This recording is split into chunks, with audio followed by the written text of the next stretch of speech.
You are now watching The Meech. Happy Easter, everybody! I'm Greek Orthodox, so I celebrate Easter May 2nd of this year. So nanny nanny boo boo, I get peeps cheaper than you. In all seriousness though, I will be doing 2 Easter specials, one for this Easter and one for Orthodox Easter. These specials will go over the most underrated Mario games, which both oddly have to do with bunnies. And for this episode, I will be covering the first of the most underrated Mario games of all time. So what is the game I'm talking about? I'm of course talking about Super Mario Land 2, 6 Golden Coins. Join me in this Easter special to go over one of Mario's most underrated adventures and see why it's such a great game. When we think of retro Mario games, the first that come to mind are Super Mario Bros., Super Mario Bros. 3, Super Mario World, and even Super Mario Bros. 2 if you're into wacky and bizarre games like myself. Those are all great games. They paved the way for gaming as we know it today. But it often makes me sad knowing how neglected the Game Boy Mario games are. You always hear about Super Mario Bros., but how about Super Mario Land? Super Mario Land launched with the Game Boy all the way back in 1989 and was the first full-on handheld Super Mario game. You had stuff like the Super Mario Bros. Game & Watch, but that was an LCD adaptation of Super Mario Bros., not a full-on Mario platforming game. Though I will say Super Mario Bros. On the Game & Watch is quite amazing regardless. Super Mario Land was the first full-on original Super Mario game on a handheld. It had the same concept as Super Mario Bros. Because it's a platformer where you rescue a princess. Though it was Daisy this time, so Mario, you're a player. Though I'd take Daisy over Peach any day, so I don't blame him in the slightest bit. But Super Mario Land had a few quirks that weren't present in prior games. The levels were based on real-world locations, and the enemies were new too. We got Goombos instead of Goombas, Bombshell Koopas instead of Koopas, Pionpies, Moais, and Bullet Biffs respectively. The controls were also a bit off as well, with Mario's physics being different. He falls like a rock, and doesn't control as smoothly as he did in Super Mario Bros., and instead the Fire Flower, there's the Super Ball Flower. This gives Mario a Super Ball to throw, that bounces off platforms, can ricochet, and can even collect coins. I love Super Mario Land, but I understand it isn't for everyone. It's such a unique take on the Super Mario games, and those accustomed to most other Mario games may feel off-put.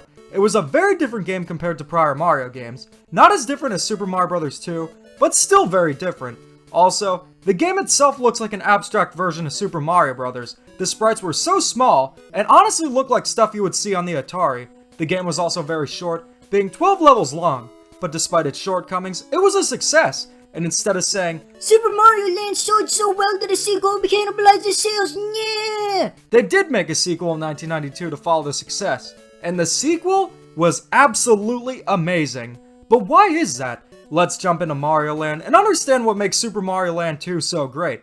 The story of Super Mario Land 2 takes place right after the events of Super Mario Land. While Tatanga kidnapped Daisy, Wario took over Mario's own land, Mario Land, and Mario must be pretty well off to have an entire land based around him. Also a bit of an egomaniac, gives Kanye West a run for his money. It's up to Mario to regain his land and defeat Wario. We haven't even gotten into the game, and we're already at a really good start. There's no princess rescuing, but a different motive for Mario. It's nice to see Mario fighting for something of his own, rather than rescuing a princess, and this is only the beginning. If Super Mario Land felt like an abstract version of Super Mario Bros., then Super Mario Land 2 is much more in line than what you'd expect from a Mario game. Right off the bat, the game controls far better than Super Mario Land. It controls exactly how you would expect a Mario game to control. The physics are on point, and feel great. Along with that, a lot of classic Mario enemies return too.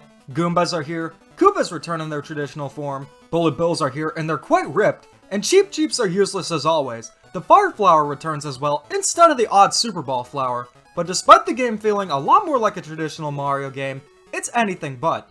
Rather than a linear world map, you're free to explore the 6 main worlds in any order. These are where you get the 6 golden coins to get to the final level. Rather than your standard grass, desert, beach, and lava worlds, we are greeted to a variety of new and exciting locations. We have the Tree Zone, which takes Mario through the treetops, then there's the Pumpkin Zone, which is an entire Halloween-themed world with Jason Voorhees himself, and yes, he is literally called Jason, and there's even a space world that took Mario into space a whopping 15 years before Super Mario Galaxy, with anti-gravity and all. All these locations are excellent and locations we've never seen before, and as I mentioned with Jason, there are a bunch of new enemies as well. Most of the enemies are original, with my favorites being Jason of course, Goomboos, the ants, pig cannons, and of course, Jackass in the Box. Those aren't their names except for Jason, but their official names are Japanese. As for the bosses, most are new and ones we haven't seen before, though I'm not sure the Three Little Pigs were what I had in mind for bosses in a Mario game. Still better than office supplies. There is one returning boss, but I won't spoil him. The new and creative locations and enemies are what really makes Super Mario Land 2 shine. Despite being on the Game Boy, the game is pouring with creativity. Mario can also use power-ups like in most games. We have the classic Super Mushroom, Fire Flower, and Star. The only difference is that the Fire Flower gives Mario a feather on his hat, and there are certain blocks that can be destroyed with fireballs. But there is one new power-up that served as the inspiration for the video, the Super Carrot. This transforms Mario into Bunny Mario. It gives Mario's hat bunny ears, and allows him to hover in the air. It's essentially like the raccoon suit without flight, but you can hover much further and longer. The raccoon suit is better for vertical movement, while the bunny suit is better for horizontal movement. While it's not Mario's best power-up, it certainly is useful. It did actually return in Mario Kart Arcade GP 1, 2, and DX as a power-up you could use, where you throw it at a cart and the cart gets bunny ears and hops uncontrollably. Though as EB the original master said, if they ever bring it back in a traditional Mario game, they should have Mario in a full-on bunny suit. Honestly, Bunny Mario should have returned in Super Mario 3D Land and World instead of Tanuki Mario, considering you can't fly with it. Another quirk of Super Mario Land 2 is the way coins work. Rather than getting a 1-up with the coins, you can use them in the casino zone to gamble for power-ups or extra lives, but if you land on the witch, you're out of luck.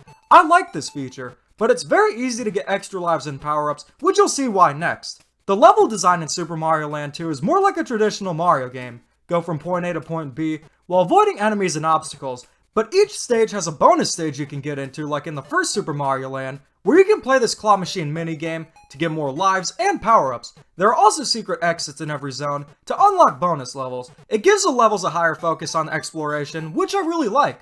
Think of it as more similar to Super Mario World than Super Mario Bros. And speaking about Super Mario World, let's talk about the presentation. Despite being on the Game Boy, this game looks great. The sprites are big and highly detailed, and look straight out of Super Mario World. And if you play it on the Game Boy Color or Game Boy Advance like I am, it looks even better. It's not a lot of color added, but some is better than none. The music is pretty good too, though I do feel like a lot of it relies too much on the main theme, and it just remixes it. Just like in Super Mario World. So the two games are very similar presentation-wise. There is an excellent song in the last level of the Space Zone, being one of the best songs on the Game Boy. Despite all of Super Mario Land 2's strengths, it does have some flaws. There is occasional slowdown when too many enemies are on the screen, though this happens very rarely. The game is also quite short, being around 2 to 4 hours long. But the biggest problem with the game is the difficulty. Because the worlds are non-linear, there isn't difficulty progression. All the zones are quite easy. The final level, however, is pretty brutal, so there is no difficulty progression. Just make sure you have plenty of lives going into the final level, because you're gonna need them. But despite the shortcomings, the positive aspects overshadow them completely. What I love about Super Mario Land 2 is that it's the perfect balance of old and new. It retains what makes Mario games great, while also adding a ton of new ideas. It has a new story, new enemies, locations, and ideas, but it still plays like a Mario game. It's not like New Super Mario Bros. 2 that's exactly like New Super Mario Bros. Wii with a coin gimmick, or Paper Mario Sticker Star that gets rid of everything fans love for awful new ideas. Super Mario Land 2 is a fresh take on 2D Mario that we really haven't seen since then. But why is that? And how come this game isn't as revered as one of the best 2D Mario games, despite its high sales? My theory is that Super Mario Land evolved into the Wario Land series, Super Mario Land 3 actually being Wario Land. That series has the creativity of the Super Mario Land games, while also evolving into more of its own thing, starting with Wario Land 2. I did a whole video covering the Wario Land series and why it needs to come back, that'll link at the end. But the main reason why is Nintendo barely acknowledges the game. It's very rare to give references to the Super Mario Land games, because you know, we needed another reference to Super Mario Bros. And the NES for the trillionth time. It could also be that Miyamoto didn't work on Super Mario Land 2, which is why they don't really consider it part of the main series, even though it absolutely is. Only recently they started including it. I've also heard the argument people forget about it because it's on a handheld, but that logic is stupid. Guess people don't remember Pokemon either. Really, it comes down to Nintendo's failure to acknowledge it, and the fact that other Mario games overshadowed it, making it one of the most underrated Mario games of all time.